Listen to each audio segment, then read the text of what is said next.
What do you really, really want? If you could have anything you want on a silver platter, what would it be?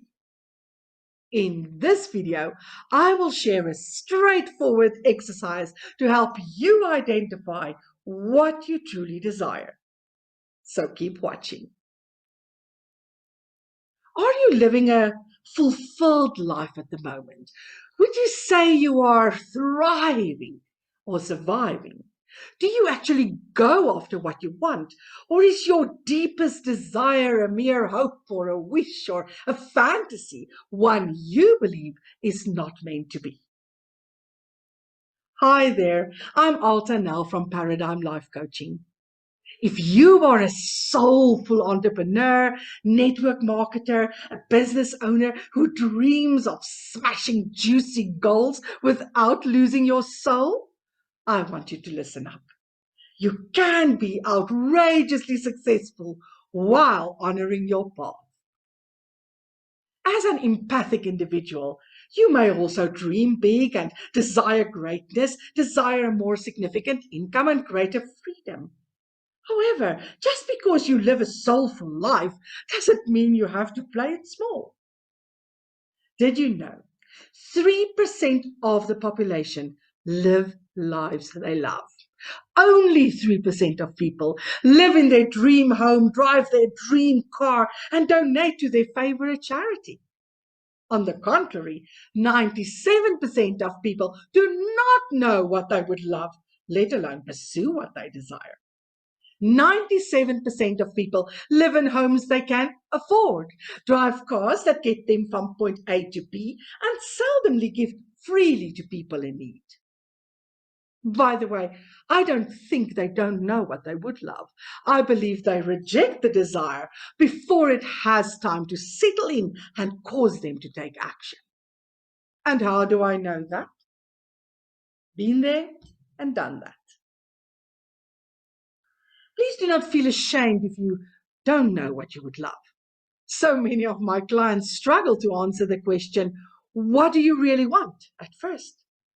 It's pretty common to meet people who became desensitized about their wants and wishes, buried deep in the abyss of their psyche.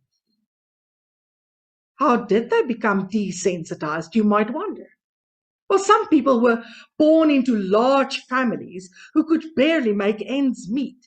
Perhaps children received hand-me-down clothes and second-hand toys growing up, as there was just not enough money available for luxuries. Such children's environment led them to deduct their parents are poor and money doesn't grow on trees.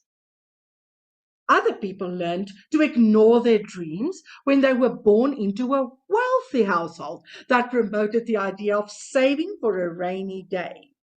As a result, they were programmed not to desire the flashy blue bicycle or the three-tiered doll's house they spotted in the shop window.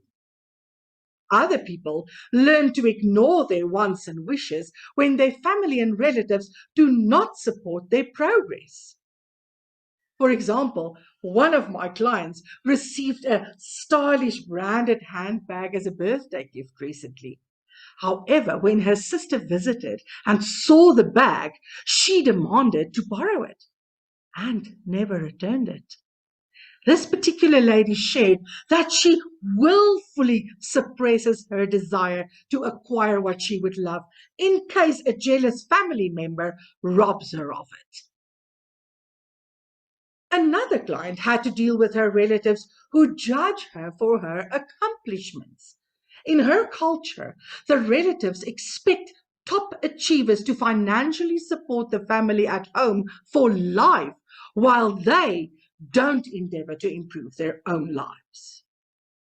If repeated and left unaltered, ideas such as these become part of our programming and it runs us on autopilot.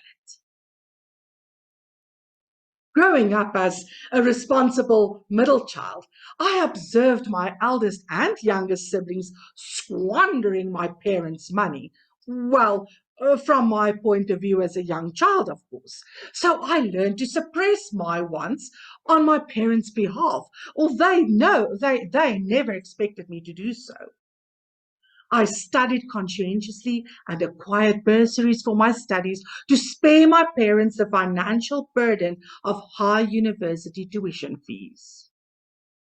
When I embarked on my journey of transformation and liberation, I had to overcome the limiting beliefs that held me hostage. Before I experienced lasting success and growth, I had to be sensitive to and aware of my deepest desires and wants before taking the steps toward my goal. If you're going to experience true freedom and fulfillment, you may have to do the same. So, which limiting beliefs are holding you hostage? We can fix that, but that's a discussion we can reserve for another day. Let me share the simple yet powerful exercise you could do to determine what you really want. Every morning when you wake up, take a clean page from your notepad and a pen and write down 10 things you would really love to be, do, have, and give. Allow the words to flow or just float to you. Please don't force it. If you can only think of one thing, that's okay.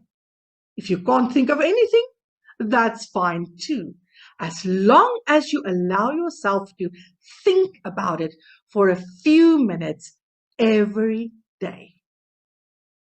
Keep at it. Pretty soon, one page will not suffice for all the things you hope to be, do, have, and give. Remember, you probably buried your desires and dreams under a pile of limiting ideas. So be patient. Allow it to surface. Keep at it. One day, out of the blue, a stream of life will break through the rock and flood your mind with everything you ever hoped and wished for. And in time, one idea, one dream, one desire will jump off the page, and that would be the one you should pursue first. In conclusion, there is a dream that wants to fulfill itself through you. To find out what that goal is, you have to allow the purpose to surface and grow in your heart.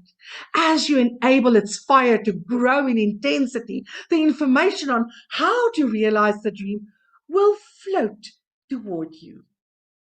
For now, stop rejecting the phenomenal ideas that come to you. Instead, hold on to them, nurture them. There is a dream that wants to use you.